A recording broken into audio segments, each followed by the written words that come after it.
Después de la victoria de Camoses sobre los Hicsos, su sucesor y hermano, Amosis I, logró reunificar todo Egipto en un solo país, recuperando así la grandeza de tiempos anteriores. Este acontecimiento marcaría el inicio de la dinastía 18, una era que se caracterizó por un notable crecimiento territorial y una consolidación del poder faraónico. Amosis, consciente de que los invasores asiáticos podían regresar, no se limitó a reforzar las fronteras de Egipto, sino que emprendió una campaña militar decidida. Se dirigió hacia el Levante y comenzó a tomar diversas ciudades estratégicas.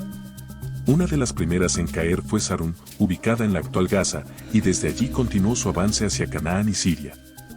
Durante este tiempo, algunos de los dioses extranjeros, como Baal y Anat, fueron denigrados, y el culto a Ses fue transformado, convirtiéndolo en una deidad maligna.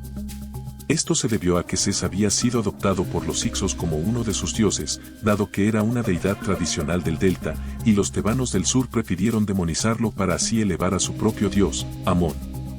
Amón absorbió las características de Ra y se convirtió en Amón-Ra, ganando así un estatus preeminente.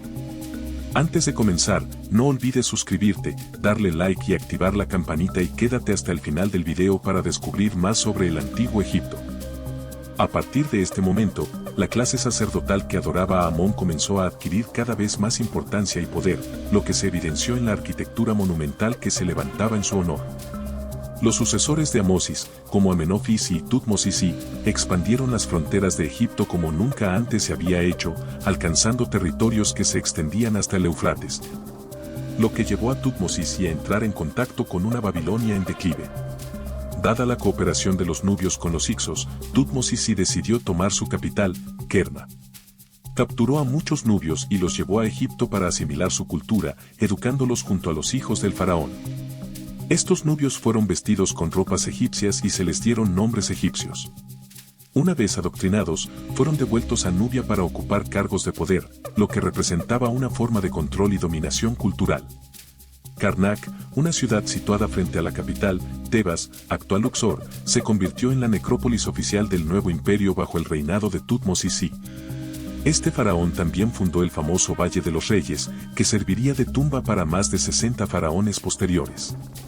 A diferencia de las pirámides colosales de épocas anteriores, los faraones decidieron ser enterrados en hipogeos excavados en laderas, una elección que respondía a la necesidad de mayor discreción.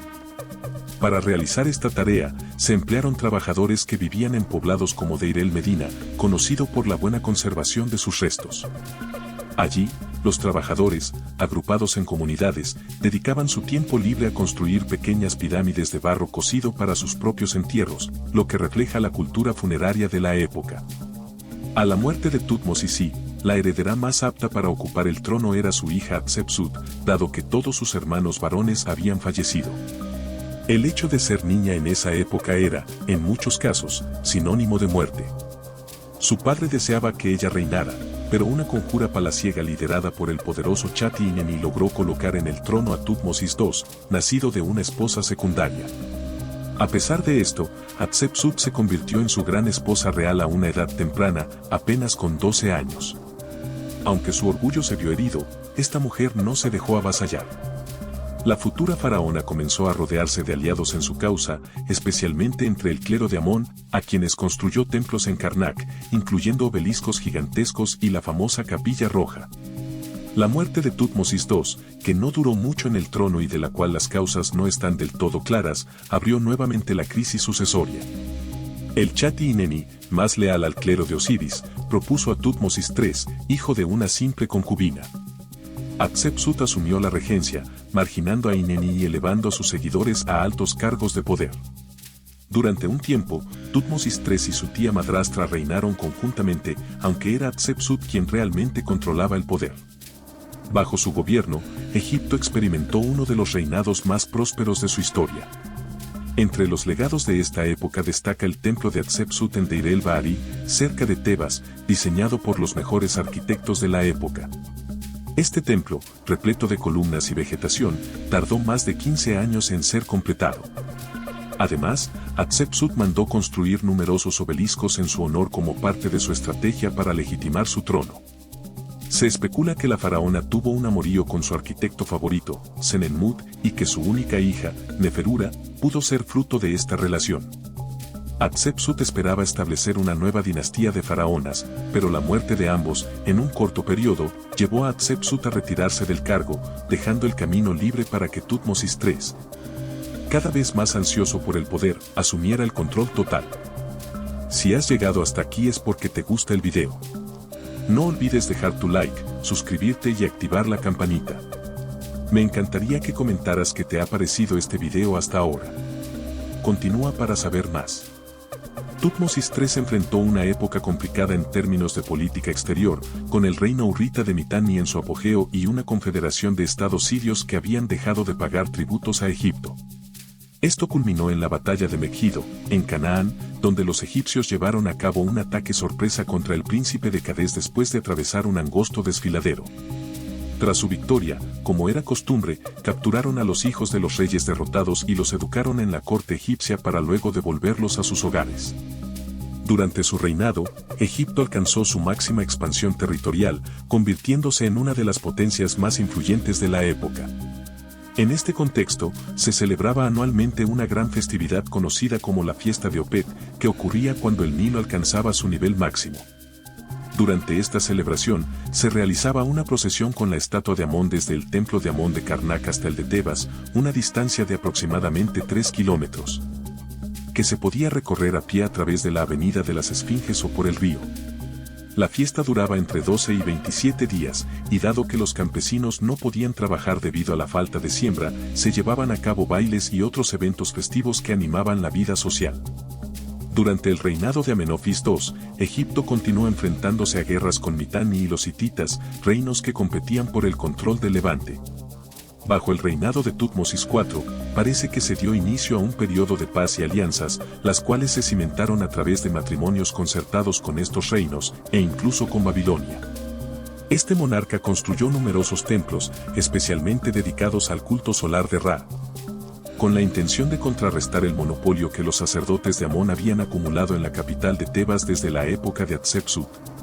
Este clero se había vuelto extraordinariamente poderoso gracias a las riquezas que poseía.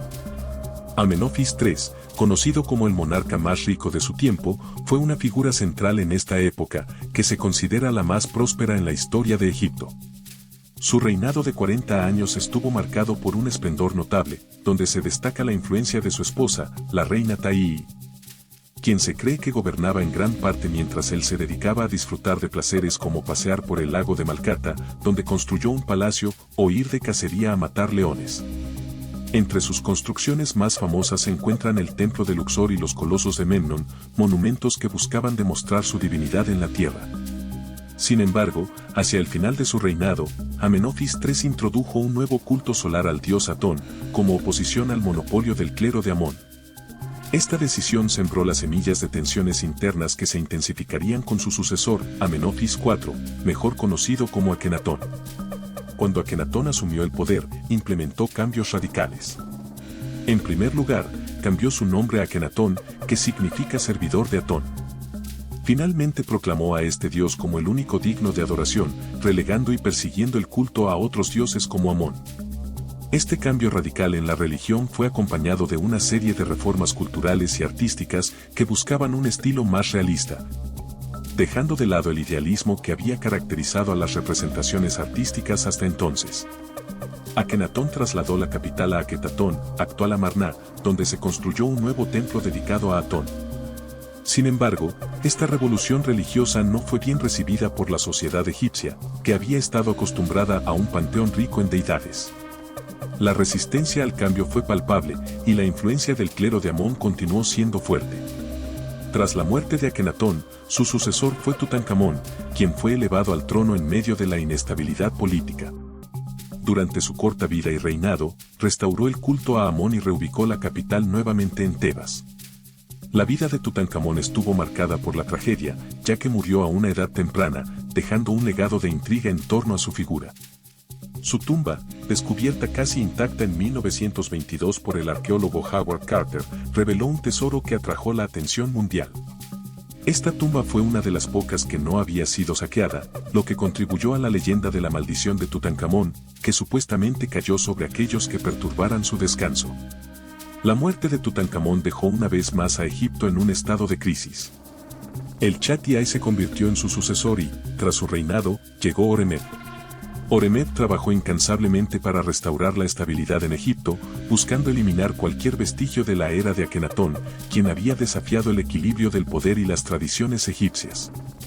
Fue bajo su mando que se empezó a consolidar una nueva administración, dando paso a la dinastía 19, al nombrar como su sucesor a Ramsés I, quien daría inicio a una nueva era de esplendor y ambiciones faraónicas en el Egipto antiguo. Con estos sucesores, Egipto experimentó una transformación que consolidó su estatus como una de las civilizaciones más impresionantes de la historia, cuya influencia perduraría a lo largo de los siglos. No solo en su cultura y religión, sino también en su arte, arquitectura y legado político.